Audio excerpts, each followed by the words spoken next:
ಉತ್ತರ ವಿಶ್ವವಿದ್ಯಾಲಯದ ಅಡಿಯಲ್ಲಿ ನಡೀತಾ ಇರುವಂತಹ ಈ PM ಉಷಾ ಒಂದು ದಿನದ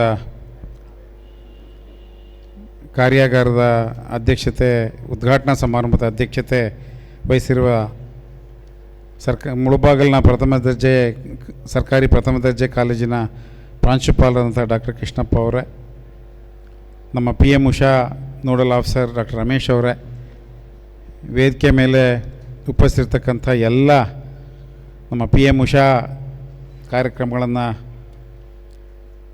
ಈಗಾಗಲೇ ವ್ಯವಸ್ಥೆ ಮಾಡಿರ್ತಕ್ಕಂಥ ಎಲ್ಲ ಪ್ರಾಂಶುಪಾಲರುಗಳೇ, ಸಂಪನ್ಮೂಲ ವ್ಯಕ್ತಿಗಳೇ, ಈ ಕಾಲೇಜಿನ ನೆಲ್ಮೆಯ ಎಲ್ಲ ನನ್ನ ಅಧ್ಯಾಪಕ ಮತ್ತು ಅಧ್ಯಾಪಕೇತರ ಮಿತ್ರರೇ ಮತ್ತು ವಿದ್ಯಾರ್ಥಿ ಮಿತ್ರರೇ,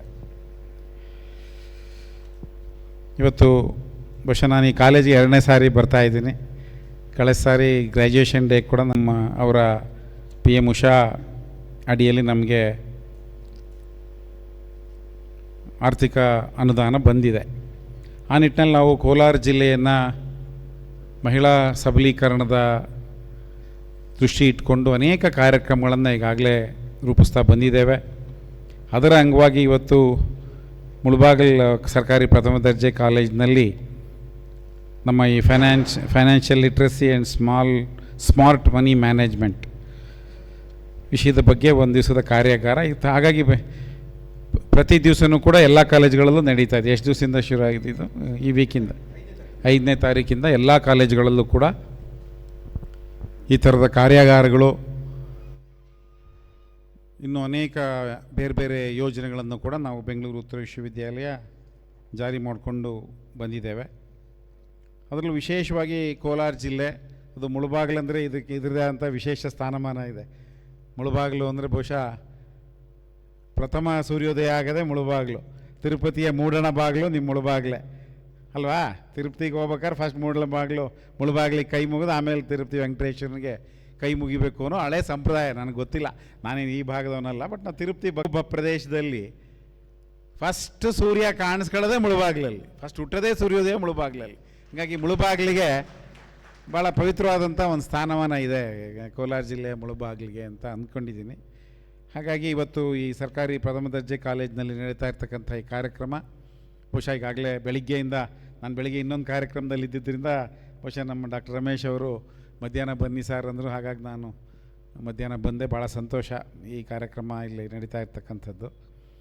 ಆಮೇಲೆ ವಿಶೇಷವಾಗಿ ನಾವು ಈ ಮಹಿಳಾ ಸಬಲೀಕರಣ, ವಿಶೇಷವಾಗಿ ಕೋಲಾರ ಜಿಲ್ಲೆಯಲ್ಲಿ ಮಹಿಳಾ ಸಬಲೀಕರಣವನ್ನು ಧ್ಯೇಯೋದ್ದೇಶವನ್ನಾಗಿ ಇಟ್ಕೊಂಡಿದ್ದೇವೆ. ಮಹಿಳಾ ಕ್ಷೇಮ ಪಾಲನೆ, ನಮ್ಮ ವಿದ್ಯಾರ್ಥಿನಿಯರ ಕಷ್ಟ ಸುಖ, ಅವರ ಆರೋಗ್ಯದ ಸಮಸ್ಯೆಗಳು, ಮತ್ತು ಮಹಿಳೆಯರ, ಕೋಲಾರ ಜಿಲ್ಲೆಯ ಮಹಿಳೆಯರ ಸಾಮಾಜಿಕ, ಆರ್ಥಿಕ, ಶೈಕ್ಷಣಿಕ ಸ್ಥಾನಮಾನಗಳಲ್ಲಿ ಬೆಳವಣಿಗೆ ಆಗಬೇಕು ಅನ್ನೋ ಉದ್ದೇಶದಿಂದ. ಯಾಕೆಂತ ಹೇಳಿದ್ರೆ ವಿಶೇಷವಾಗಿ ಕೋಲಾರ ಜಿಲ್ಲೆ ಅಂದರೆ ಬಹುಸಂಖ್ಯಾತರು ನಾವು ರೈತಾಪಿ ಕುಟುಂಬಗಳಿಂದ ಬಂದಂಥವ್ರು. ನಮಗೇನು ಯಾವ ನಾಲೆನೋ ಹರಿಯಲ್ಲ, ನದಿನೂ ಹರಿಯಲ್ಲ ಅಲ್ವಾ? ಕೋಲಾರ ಜಿಲ್ಲೆ ರೈತರು, ರೈತಾಪಿ ಕುಟುಂಬ ಬಹಳ ಕಷ್ಟಪಟ್ಟು, ಇಡೀ ನಾಡಿನಲ್ಲಿ ಯಾರಾದರೂ ಭೂಮಿಯಲ್ಲಿ ಕಷ್ಟಪಟ್ಟು ಬೆಳೆ ತೆಗೆಯೋ ರೈತ ಯಾರಾದರೂ ಇದ್ದರೆ ಅದು ಬಹುಶಃ ಇನ್ಕ್ಲೂಡಿಂಗ್ ನಿಮ್ಮ ಚಿಕ್ಕಬಳ್ಳಾಪುರನೂ ಅವಿಭಜಿತ ಕೋಲಾರ ಜಿಲ್ಲೆನ ನಾನು ನೋಡಿದ್ದೀನಿ. ಸೊ ಕೋಲಾರ ಜಿಲ್ಲೆನಲ್ಲಿ ಇರೋವಂಥ ಶ್ರಮ, ಬಹುಶಃ ರೈತಾಪಿ ಜನ ಪಡ್ತಕ್ಕಂಥ ಇಡೀ ಕುಟುಂಬ, ಅವರು ಭೂಮಿ ಜೊತೆಗೆ ಬೆಳೆಗಳನ್ನು ಬೆಳೆದು ನೀರಿಲ್ಲದೆ ಹೋದರು, ನೂರಾರು ಅಡಿ, 1000 ಅಡಿ ಕೊಟ್ಟೋಗಿತ್ತವನು ನಿಮ್ಮ ಬೋರ್ವೆಲ್ಲು, ನೀರು ತೆಗೆದು ಕಷ್ಟಪಟ್ಟು ನಮ್ಗೆ ಹೂವು, ಹಣ್ಣು, ತರಕಾರಿ, ಬೇರೆ ಬೇರೆ ಬೆಳೆಗಳನ್ನು ಭಾಳ ಕಷ್ಟಪಟ್ಟು ಬೆವರು ಸುರಿಸಿ ಕಷ್ಟಪಟ್ಟು ದುಡಿಯೋ ನಮ್ಮ ಕೃಷಿಕ ರೈತರು, ಶ್ರಮಜೀವಿಗಳು ಯಾರಾದರೂ ಇದ್ದರೆ ಅದು ಕೋಲಾರ ಜಿಲ್ಲೆ ಅಂತ ಅದನ್ನು ಯಾವ ಸಂದರ್ಭದಲ್ಲೂ ನಾವು ಮರಿಬಾರ್ದು. ಆ ರೈತನಿಗೆ ಬೆನ್ನೆಲುಬಾಗಿ ನಿಂತಿರೋಳು ನಮ್ಮ ಹೆಣ್ಣು ಮಗಳು. ಇವತ್ತು ಏನಾದರೂ ನಾವು ರೈತರು ಗಂಡಸರು ಇಷ್ಟೆಲ್ಲ ಮಾತಾಡ್ಬೇಕಾದ್ರೆ ನಮ್ಮ ಬೆನ್ನೆಲುಬು ನಮ್ಮ ಹೆಣ್ಣು ಮಗಳು. ಆಯಮ್ಮ ಎಷ್ಟು ಕಷ್ಟಪಡ್ತಾಳೆ. ನೀವು ರೈತಾಪಿ ಫ್ಯಾಮಿಲಿಗಳಿಗೆ ಹೋಗಿ ನೋಡಿರಿ. ರೈತಾಪಿ ಫ್ಯಾಮಿಲಿಗಳಿಗೆ ಮಾತ್ರ ಬಹುಸಂಖ್ಯಾತರು ನೀವೆಲ್ಲ ಹಳ್ಳಿಗಳಿಂದ ಬಂದಿರೋವಂಥವ್ರು, ನೀವು ಇನ್ನೆಲ್ಲೂ ಇಷ್ಟು ಶ್ರಮಜೀವಿಗಳು ಕಾಣಲ್ಲ. ಹಾಗಾಗಿ ಆಮೇಲೆ ಇಲ್ಲಿರ್ತಕ್ಕಂಥ ಹೆಣ್ಮಕ್ಳ ಬಗ್ಗೆ ನಂಗೆ ಯಾಕೆ ಭಾಳ ಗೌರವ ಅಂದರೆ, ಕೋಲಾರ ಜಿಲ್ಲೆ, ನಾನು ಕೂಡ ಅವಿಭಜಿತ ಬೆಂಗಳೂರು ವಿಶ್ವವಿದ್ಯಾಲಯದವನು, ಅವಿಭಜಿತ ಬೆಂಗಳೂರು ವಿಶ್ವವಿದ್ಯಾಲಯದ ಕಡೆಯ ಕುಲಸಚಿವ. ಸೊ ಕೋಲಾರ ಜಿಲ್ಲೆನೇ ನಮ್ಗೆ ಭಾಳ ದೊಡ್ಡ ಶಕ್ತಿ ಆಗಿತ್ತು. ಬೆಂಗಳೂರು ವಿಶ್ವವಿದ್ಯಾಲಯ 3 ಭಾಗ ವಿಭಜನೆ ಆಗೋಕ್ಕಿಂತ ಮುನ್ನ ಇಡೀ ಏಷ್ಯಾದಲ್ಲೇ ನಮ್ಮ ಬೆಂಗಳೂರು ವಿಶ್ವವಿದ್ಯಾಲಯ ಬಹಳ ದೊಡ್ಡ ವಿಶ್ವವಿದ್ಯಾಲಯ ಆಗಿತ್ತು. ಹಾಗಾಗಿ ನನಗೂ ಕೂಡ ಕೋಲಾರ ಜಿಲ್ಲೆಗೂ ಭಾಳ ವಿನಾಭಾವ ಸಂಬಂಧ. ಇಲ್ಲಿರುವಂಥ ಎಲ್ಲರೂ ನಮ್ಮ ಬಹುಸಂಖ್ಯಾತರು ನಮ್ಮ ಬೆಂಗಳೂರು ವಿಶ್ವವಿದ್ಯಾಲಯದ ಅಲ್ಯುಮ್ನೈಗಳು, ಅಲ್ಲಿ ಓದಿರ್ತಕ್ಕಂಥವ್ರೆ ಭಾಳಷ್ಟು ಜನ ಅಧ್ಯಾಪಕರಿದ್ದಾರೆ, ವಿದ್ಯಾರ್ಥಿಗಳು ಭಾಳ ಜನ. ಕೋಲಾರ ಜಿಲ್ಲೆ ಹೆಣ್ಮಕ್ಳದ್ದು ಏನಪ್ಪ ಅಂದರೆ ಬೆಳಗ್ಗೆ 5 ಗಂಟೆಗೆ ಅವ್ರು ಎದ್ದರು ಅಂದರೆ ನಾವು ಹಾಸ್ಟೆಲ್ ಸೀಟ್ ಕೊಟ್ಟರೆ 5 ಗಂಟೆಗೆ ಎದ್ಕೊಂಡು ಅಮ್ಮ ಕಾಂಪಿಟೇಟಿವ್ ಎಕ್ಸಾಮಿಗೆ ಓದೋಕ್ಕೆ ಶುರು. ಏನಮ್ಮ 5 ಗಂಟೆಗೆ ಎದ್ದು ಚಾಳಾಗಿ ಹೊರಗಡೆ ಕೂತ್ಕೊಂಡು ಓದ್ತೀಯಲ್ಲ ನೀವು? ಇಲ್ಲ ಸರ್ ಎಕ್ಸಾಮ್ ಇದೆ ಸರ್. ಯಾವ ಊರಿನಿಂದ ಅಂದರೆ ಇಲ್ಲ ಮುಳುಬಾಗ್ಲು, ಇಲ್ಲ ಮಾಲೂರು, ಇಲ್ಲ ನಿಮ್ಮ ಕೋಲಾರ, ಇಲ್ಲ ನಿಮ್ಮ ಚಿಕ್ಕಬಳ್ಳಾಪುರ. ಈ ಬೆಲ್ಟಿನ ಹೆಣ್ಮಕ್ಳು ನಾನು ನೋಡಿದ್ದೀನಿ. ಎಲ್ಲ 90 ಮೇಲೆ 97, 98 ನಿಮ್ಮ ಕೋಲಾರ ಜಿಲ್ಲೆ ಹೆಣ್ಮಕ್ಳು ನೋಡಿದ್ದೀನಿ ನಾನು. ಕಡಿಮೆ ಮಾರ್ಕ್ಸ್ ಆಂಡ್ರೆ ಭಾಳ ಕಮ್ಮಿ ನನ್ನ ಶಿಷ್ಯರಲ್ಲಿ. ಹಾಗಾಗಿ ನಮ್ಮ ಬೆಂಗಳೂರು ವಿಶ್ವವಿದ್ಯಾಲಯ ಇದ್ದಾಗ ಇಲ್ಲಿರ್ತಕ್ಕಂಥ ಹೆಣ್ಮಕ್ಳು top athletics contribution from Kolar district, top literary contribution from Kolar district. ಯಾವ ಕಾಂಪಿಟೇಷನ್ಗೆ ನಾವು ಹೋಗಲಿ, ನಾಟಕ ಆಡಲಿ ಬೇಕಾರೆ ಅವ್ನು ಬಂದರೆ ಯಾವ ಊರಪ್ಪ ನಾನು ಕೋಲಾರ ಸರ್. ಆ ಕಮಿಟ್ಮೆಂಟು, ಆ ಶ್ರದ್ಧೆ, ಇವನ್ ಹೆಣ್ಮಕ್ಳು. ನಮ್ಮ ಸ್ಪೋರ್ಟ್ಸಲ್ಲಿ ನಾವು ಬೆಂಗಳೂರು ವಿಶ್ವವಿದ್ಯಾಲಯ ಕ್ರೀಡೆಯಲ್ಲಿ ನಾವು ಡೆಲ್ಲಿಗೆ ನ್ಯಾಷನಲ್ ಅಥ್ಲೆಟಿಕ್ ಮೀಟ್ಗೆ ಹೋದರೂ ನಮ್ಮ ಕೋಲಾರ ಹೆಣ್ಮಕ್ಳೇ ನಮಗೆ ಮೆಡಲ್ ತಂದು ಕೊಟ್ಟಿದ್ದು ಗೌರವ. ಹಾಗಾಗಿ ಇನ್ನೂ ಕೂಡ ಹೆಚ್ಚು ಮಹಿಳಾ ಸಬಲೀಕರಣ ಆಗಬೇಕಾಗಿದೆ. ಭಾರತ ಭಾಳ ವಿಚಿತ್ರ ದೇಶ, ನಮ್ಮದು ವಿಚಿತ್ರ ದೇಶ. ಇನ್ನೂ ಕೂಡ ನಮಗೆ ಪುರುಷ ಪ್ರಧಾನ ಸಮಾಜದ ಇಡೀ ವಾತಾವರಣ ಬದಲಾಗಿದೆ ಅಂತ ನನಗೇನು ಅನಿಸಲ್ಲ. ಮಹಿಳಾ ಸಬಲೀಕರಣ ಆರಂಭ ಆಗಿದೆ. ಹೆಣ್ಮಕ್ಳನ್ನ ಎಲ್ಲೂ ಕೂಡ ತಡೆಯೋಕ್ಕಾಗಲ್ಲ, ಎಲ್ಲ ಕ್ಷೇತ್ರದಲ್ಲೂ ಹೆಣ್ಮಕ್ಳು ಸಾಧನೆ ಮಾಡ್ತಾ ಇದ್ದಾರೆ. ಆದರೆ ಪುರುಷರ ಮನಸ್ಥಿತಿ ಇನ್ನೂ ಬದಲಾಗಿದೆ ಅಂತ ನಂಗೆ ಅನಿಸಲ್ಲ. ಇನ್ನೂ ಒಂಥರ ಮೇಲ್ ಡಾಮಿನೇಟೆಡ್ ಸೈಕಾಲಜಿಲೇ ಇನ್ನೂ ಬಳಲ್ತಾ ಇದ್ದೀವಿ ನಾವು. ಯಾಕೆಂದರೆ ಗಂಡ ಹೆಂಡತಿ, ನಿಮ್ಮ ಕೋಲಾರ ಜಿಲ್ಲೆಯ ಹೆಣ್ಮಕ್ಳು ಭಾಳ ಜನ ಆಫೀಸರ್ಸು, IAS IPS, ಗಂಡ ಹೆಂಡತಿ ಇಬ್ಬರು ಆಫೀಸರ್ಸ್ ಇದ್ರೂ ಗಂಡ ಕಾಲ ಮೇಲೆ ಕಾಲು ಹಾಕೊಂಡು ಪೇಪರ್ ಓದ್ತಿರ್ತಾನೆ, ಹೆಂಡತಿ ಅವ್ರಿಗಿನ್ನ ದೊಡ್ಡ ಆಫೀಸರ್ ಅಮ್ಮ ಕಾಪಿ ತಗೊಂಬತ್ತಾರೆ. ನಮ್ಮ ಯಜಮಾನ್ರಿಗೆ ಕಾಪಿ ಕೊಡಿಲ್ಲ. ಏನಮ್ಮ ನೀ ಸೀನಿಯರ್ ಆಫೀಸರು, ಅವ್ರು ಬಂದ್ರೆ ನಿಂಗೆ ಸಲ್ಯೂಟ್ ಹೊಡಿಬೇಕಲ್ಲ ಅಂದರೆ ನಮ್ಮ ಯಜಮಾನ್ರಿ ಸರ್ ಕೊಡಿಲಿ ಬಿಡ್ರಿ ಕಾಫಿ.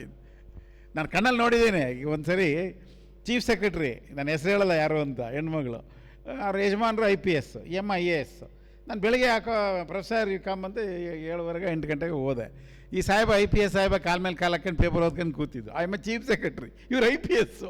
ಐಮ್ಮ ಕಾಫಿ ತಗೊಂಬಂದ್ರು. What madam you are giving coffee? Is my husband professor, how do you why do you forget? ನಾನು ಹೇಳಿದೆ ನೋಡಿ, ಪುರುಷ ಪ್ರಧಾನ ಅವ್ರು ಕಾಲ ಮೇಲೆ ಕಾಲು ಹಾಕ್ಕೊಂಡು ಕೂತವ್ರೆ. ಪಾಪ ಐಮ್ಮ chief secretary, she is bringing coffee to our husband. ಆ ಮನಸ್ಸು ಪುರುಷ ಪ್ರಧಾನ ಮನಸ್ಸಿದೆ ಅಲ್ಲ, ನಮಗೆಲ್ಲ ಇದೆ ಅದು. ಯಾಕೆಂದರೆ ನಮಗೆ ಅಡುಗೆ, ನಮ್ಮಮ್ಮ ನಮ್ಮ ಹೆಂಡತಿ ಅಡುಗೆ ಮನೆಗೆ ಹೋಗಿಬಿಟ್ಟಿಲ್ಲ, ಅದು ಎಲ್ಲಿ ಬೇಯಿಸ್ತೀರೋ ನಮಗೆ ಗೊತ್ತಿಲ್ಲ, ಗ್ಯಾಸ್ ಹಚ್ಚಕ್ಕೂ ಬರಲ್ಲ ನಮಗೆ. ನಮ್ಮ ರಮೇಶ ಚೆನ್ನಾಗಿ ಅಡುಗೆ ಮಾಡ್ತಾನೆ ನನಗೆ ಗೊತ್ತಿಲ್ಲ, ಮಾಡ್ತೀನಪ್ಪ ನನಗಂತೂ ಬಿಟ್ಟಿಲ್ಲ ನಮಗೆ.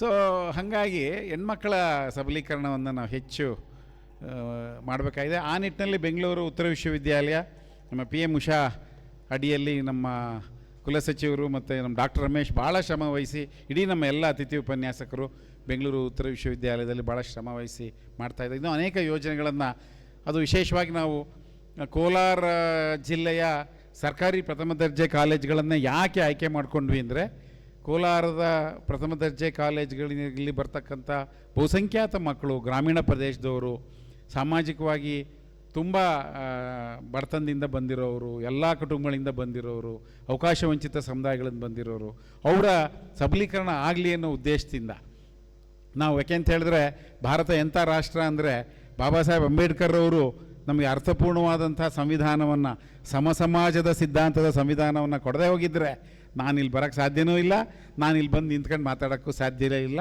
ನೀವು ಹೆಣ್ಮಕ್ಳೆಲ್ಲ ಹಿಂಗೆ ಕ್ಲಾಸ್ ರೂಮಲ್ಲಿ ಬರೋಕ್ಕೆ ಸಾಧ್ಯವೂ ಇಲ್ಲ. ಸಮಾನತೆಯನ್ನೇನಾದ್ರು ಅವತ್ತು ಅವ್ರು ಕೊಡದೇ ಹೋಗಿದ್ದರೆ, ಎಲ್ಲರೂ ಸಮಾನತೆಯ ಸಂದೇಶವನ್ನು ಭಾರತ ಸಂವಿಧಾನ ಕೊಟ್ಟಿರ್ತಕ್ಕಂಥ ಹಿನ್ನೆಲೆಯಲ್ಲಿ ನಾವಿನ್ನು ಹೆಣ್ಮಕ್ಳಿಗೆ ಹೆಚ್ಚು ನಾವು ಅವರ ಸಬಲೀಕರಣಕ್ಕೆ ಹೆಚ್ಚು ದುಡಿಬೇಕು. ಏಕೆಂದರೆ ನಮ್ಮ ಗಂಡಸರಿಗೂ ಹೆಣ್ಮಕ್ಳಿಗೂ ಭಾಳ ಕಷ್ಟ. ಇವಾಗಲೂ ನಾನು ನಮ್ಮ ಹೆಣ್ಮಕ್ಳನ್ನ ಕೇಳ್ತೀನಿ, ಏನಮ್ಮ ಅಂದರೆ, ಸರ್ ಬೆಳಿಗ್ಗೆ ಎಲ್ಲ ನೆಲ ಒರೆಸಿ ಕಸ ಗುಡಿಸಿ ತಿಂಡಿ ಮಾಡಿಕೊಟ್ಟು ಕಾಲೇಜಿಗೆ ಬರ್ಬೇಕಾಯಮ್ಮ. ಗಂಡು ಹುಡುಗಟ್ರಿ ಇಮ್ಮ ಬಟ್ಟೆ ಹಾಕೊಂಡು ಡಣ ಸ್ಕೂಟ್ರ್ ಹಾಕೊಂಡು ಓಡ್ಬಿಡ್ತೀವಿ ನಾವು. It's a fact.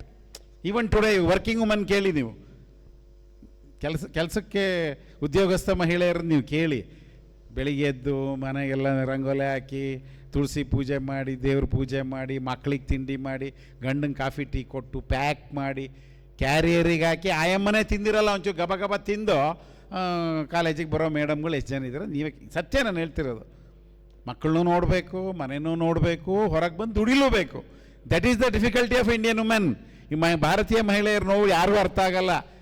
ಗಂಡಸರು ಯಾರು ಎಷ್ಟು ಜನ ಇತ್ತೀಚಿನ ಸಾಫ್ಟ್ವೇರ್ ಇಂಜಿನಿಯರ್ಗಳು, ನೀನು ಅಡುಗೆ ಮಾಡ್ತೀಯೋ, ಮಾಡ್ರನ್ ಹುಡುಗರು ಏನೋ ಮಾಡ್ತಾರೆ ನನಗೆ ಗೊತ್ತಿಲ್ಲ.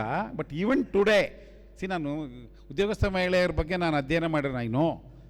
ಇವತ್ತೂ ಬೆಳಗ್ಗೆ ಉಪ್ಪಿಟ್ಟು ಮಾಡಿ ಸಾರಿ ಈಗಿನ ದೋಸೆ ಹಾಕ್ಕೊಟ್ಟು ಬಂದೆ, ಮಗನಿಗೆ ಡಬ್ಬ ಹಾಕ್ಬೇಕು, ಮಗಳಿಗೆ ಡಬ್ಬ ಹಾಕ್ಬೇಕು, ಆಯಮ್ನು ಏನೋ ಒಂದೇ 2 ದೋಸೆ ಒಂಚೂರು ಚಟ್ನಿ ಹಾಕ್ಕೊಂಡು ಆಮೇಲೆ ನೀರು ಕುಡಿದ್ಲೋ ತಿಂಡಿ ತಿಂದಲೋ ಗೊತ್ತಿಲ್ಲ, ಲೇಟ್ ಆಗ್ಬಿಡ್ತು ಆಫೀಸ್ಗೆ, they run. That is a situation. ಆದರೂ ಕೂಡ ಇನ್ನೂ ಭಾಳಷ್ಟು ಕ್ಷೇತ್ರಗಳಲ್ಲಿ ಮಹಿಳೆಯರಿಗೆಲ್ಲವೂ ಕೂಡ ಸಿಗಬೇಕಾಗಿದೆ. ಮಹಿಳಾ ಸಬಲೀಕರಣ ಈ ದೇಶದಲ್ಲಿ ಆಗಬೇಕಾಗಿದೆ. ಯಾಕೆಂದರೆ ಭಾರತದ ಪ್ರಜೆಗಳಲ್ಲಿ ಬಹುಸಂಖ್ಯಾತರು 65% ಯುವ ಜನಾಂಗ ಇದ್ದರೂ ಕೂಡ ಅದ್ರಲ್ಲಿ ಬಹುಸಂಖ್ಯಾತರು ಮಹಿಳೆಯರೇ. ಮಹಿಳೆಯರು ಯಾವ ಸಿನಿಮಾ ನೋಡ್ತೀರೋ ಅದೇ ಕ್ಲಿಕ್ ಆಗೋದು. ಮಹಿಳೆಯರು ನೋಡಿದ್ರೆ ಯಾವ ಸಿನಿಮಾ ಕ್ಲಿಕ್ ಆಗಲ್ಲ, ತೋಪಾಗ್ಬಿಡುತ್ತೆ.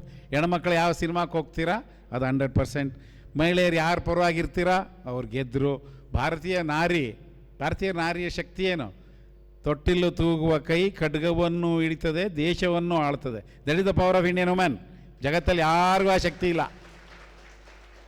ನಾನು ಯಾವಾಗಲೂ ಮಹಿಳೆಯರ ಬಗ್ಗೆ ಮಾತಾಡುವಾಗ ಅಮೇರಿಕಾ ಒಂದು ವಿಶ್ವವಿದ್ಯಾಲಯದಲ್ಲಿ ವುಮೆನ್ ಆ್ಯಂಡ್ ಮೀಡಿಯಾ ಅಂತ ಪಾಠ ಮಾಡ್ತಿದ್ದೆ. ಅವ್ರಿಗೆಲ್ಲ ಏನೋ ಭಾರತ ಭಾಳ ಬಡವ ದೇಶ, ವಾಟ್ ಇಸ್ ಇಸ್ ನಾನ್ ಸೆನ್ಸ್.